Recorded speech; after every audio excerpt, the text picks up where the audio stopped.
Le cerveau et sa si longue histoire. Le cerveau, doué d'aptitudes fabuleuses, de capacités infinies, a évolué au fil du temps et glané en chemin un immense capital de connaissances et d'expériences. Ce cerveau, soumis à un lourd conditionnement et à une érosion constante, est-il capable de retrouver la jeunesse? Votre cerveau peut-il se délivrer de sa continuité, y mettre fin et prendre nouveau départ? Le cerveau peut-il devenir totalement innocent? Au sens où je l'entends, un cerveau innocent est un cerveau incapable de subir aucun mal, c'est-à-dire non seulement incapable de blesser les autres, mais incapable d'être lui-même blessé. Votre cerveau, qui est aussi celui de tous les êtres humains, n'a cessé d'évoluer depuis la nuit des temps.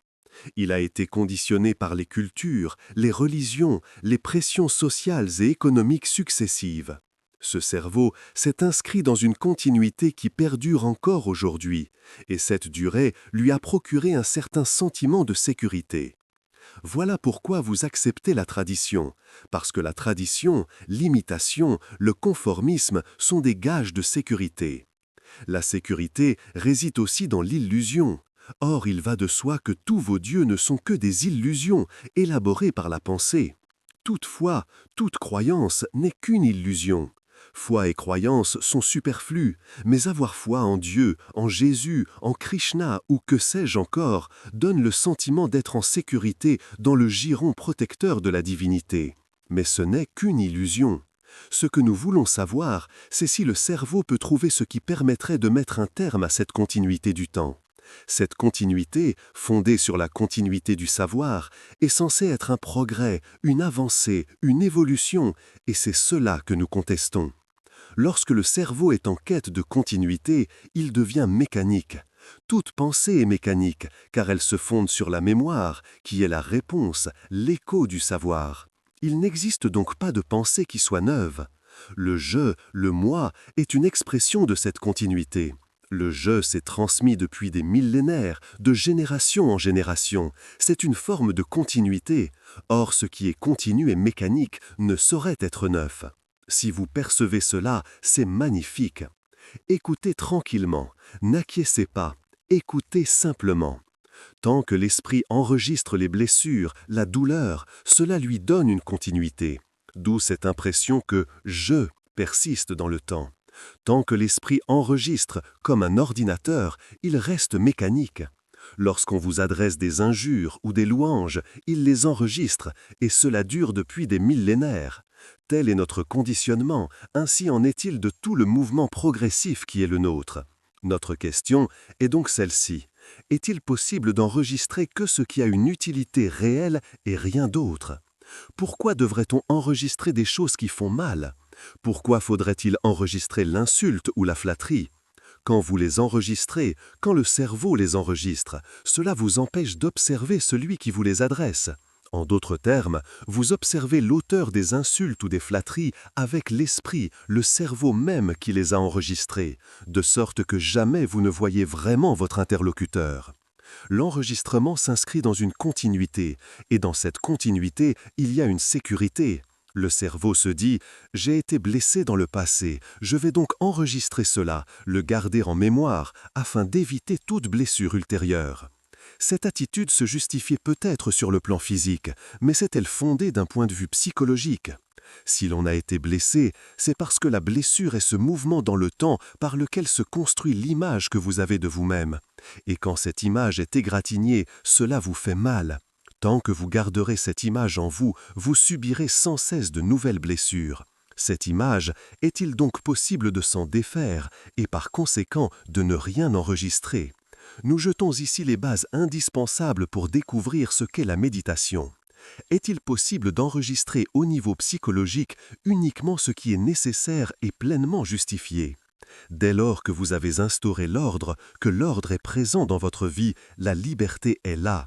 Seul un esprit en désordre cherche la liberté. Quand l'ordre absolu règne, cet ordre même est liberté. Pour pouvoir aller au fond des choses, il faut d'abord que vous compreniez la nature de votre conscience. Votre conscience n'est rien d'autre que ce qu'elle contient. Sans ce contenu, elle n'existe L'amour est-il un souvenir? L'amour ne saurait exister ni apparaître comme la fraîche rosée du matin si l'intellect jouit de la suprématie absolue. Notre civilisation a toujours vénéré l'intellect, car il est à l'origine des théories touchant à Dieu, comme des principes et des idéaux. L'amour fait-il partie de ce courant, de ce flux de conscience? L'amour peut-il coexister avec la jalousie? Peut-il coexister avec l'attachement envers une femme, un mari, des enfants? L'amour peut-il coexister avec la persistance dans notre mémoire de l'attirance sexuelle, d'un souvenir ou d'une image? L'amour a-t-il une continuité? Allez au fond du problème et découvrez ce qu'il en est. Car cet amour-là est absent de votre cœur, voilà pourquoi le monde est dans un tel chaos. Pour pouvoir rencontrer cet amour, il faut que s'interrompe tout ce flux mouvant de la conscience, que cesse votre jalousie, vos antagonismes, vos ambitions, votre soif de réussite, votre désir de devenir meilleur ou plus noble, votre course au pouvoir, qu'il s'agisse du pouvoir de lévitation ou du pouvoir de réussir en affaires, dans la société, la politique ou la religion, ou encore du pouvoir que l'on veut exercer sur sa femme, son mari ou ses enfants. Tant que persiste la moindre trace d'égoïsme, il n'y a place pour rien d'autre. Or, l'essence même de l'égocentrisme, c'est ce processus d'enregistrement.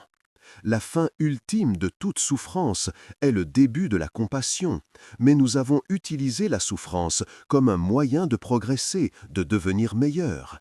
Alors qu'au contraire, avec la disparition de la souffrance, quelque chose d'infiniment neuf voit le jour. Il est indispensable d'avoir de l'espace, non seulement sur le plan physique, mais également au niveau de l'esprit. Autrement dit, il ne faut pas être toujours occupé. Or, une foule de questions assaillent sans cesse notre esprit. Comment vais-je faire cesser ce bavardage? J'ai absolument besoin d'espace, je dois être silencieux. La ménagère axe ses préoccupations sur la cuisine et les enfants, le dévot sur son Dieu, l'homme sur sa profession, sa sexualité, son travail, ses ambitions, sa position sociale. L'esprit est occupé au point qu'il n'y a plus d'espace en lui. L'ordre que nous instaurons au sein de notre vie ne relève ni de la discipline ni du contrôle. Nous avons su voir avec intelligence que l'ordre ne pouvait venir que de la compréhension du désordre. Nous mettons donc de l'ordre dans notre vie et dans nos relations, et c'est très important, car la vie n'est que relation, mouvement, action dans le cadre des relations. S'il n'y a pas d'ordre dans votre relation avec votre femme, votre mari, vos enfants, votre voisin, proche ou éloigné, abandonnez toute idée de méditation. Si vous essayez de méditer sans que l'ordre règne dans votre existence, vous tomberez fatalement dans le piège des illusions. Si en revanche votre motivation est sérieuse et que l'ordre règne en vous, pas un ordre éphémère, mais l'ordre absolu, cet ordre-là peut s'ouvrir sur l'ordre cosmique. Il est en relation avec l'ordre cosmique. L'ordre cosmique, c'est un coucher de soleil, c'est la lune qui se lève, c'est le merveilleux firmament du soir dans toute sa splendeur. L'ordre, c'est autre chose que d'observer simplement le cosmos, l'univers à travers un télescope. Si l'ordre règne ici même, dans notre vie, alors cet ordre noue une relation extraordinaire avec l'univers. Lorsque l'esprit est trop occupé, il n'y a plus d'ordre, il n'y a plus d'espace. Lorsqu'un esprit regorge de problèmes, comment pourrait-il jouir du plus petit espace? Pour qu'il puisse avoir de l'espace en lui, il faut que chaque problème soit réglé dès qu'il se manifeste. Cela fait partie de la méditation que de ne pas reporter les problèmes au lendemain. Peut-on cesser d'être perpétuellement occupé? Ce qui ne veut pas dire devenir irresponsable. Au contraire, lorsqu'on n'est plus occupé, on est attentif à ses responsabilités. Seul un esprit sans cesse occupé est confus, et la responsabilité devient alors quelque chose de laid, où peut s'immiscer un sentiment de culpabilité. Ne me demandez surtout pas comment faire pour cesser d'être occupé, car alors ce sont un système, une méthode, des slogans qui vont entrer dans vos préoccupations. Mais si vous voyez, si vous percevez en toute lucidité ce fait, que tout esprit trop occupé est un esprit destructeur, un esprit privé de liberté, dénué d'espace, alors la chose advient. On peut alors examiner de près l'attention. Êtes-vous attentif en ce moment même? Que signifie prêter attention? Si vous êtes réellement attentif, il n'existe pas de centre à partir duquel s'exerce votre attention. Et cette attention ne peut pas perdurer comme vous le souhaiteriez. La continuité n'est autre que l'inattention. Lorsque vous êtes en état d'attention véritable, c'est-à-dire tout à l'écoute, il n'existe plus aucun centre qui dit « j'apprends, j'entends, je vois ». Il n'y a plus rien d'autre que la perception d'un immense tout, et c'est cette présence qui observe, qui écoute, qui apprend. Et dans cette attention, tout processus de pensée est absent. Mais cette attention ne peut pas être maintenue. Lorsque la pensée décrète qu'elle doit trouver le moyen d'accéder à cette attention, réussir à la maîtriser, ce mouvement du désir qu'elle a envie de capturer l'attention est une preuve d'inattention, le signe d'un manque d'attention. L'attention véritable, c'est être conscient du mouvement par lequel on s'écarte de l'attention. Avez-vous saisi?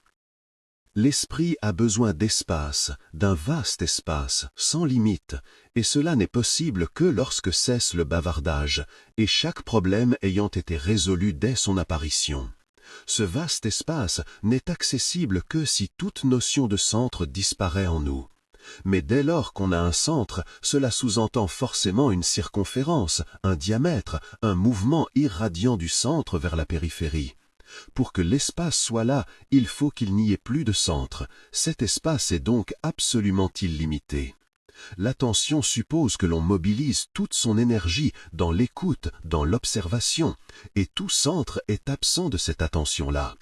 Alors advient un esprit qui a compris l'ordre, qui est affranchi de la peur, qui a mis fin à la souffrance, et qui, ayant compris la nature du plaisir, l'a remise à sa juste place.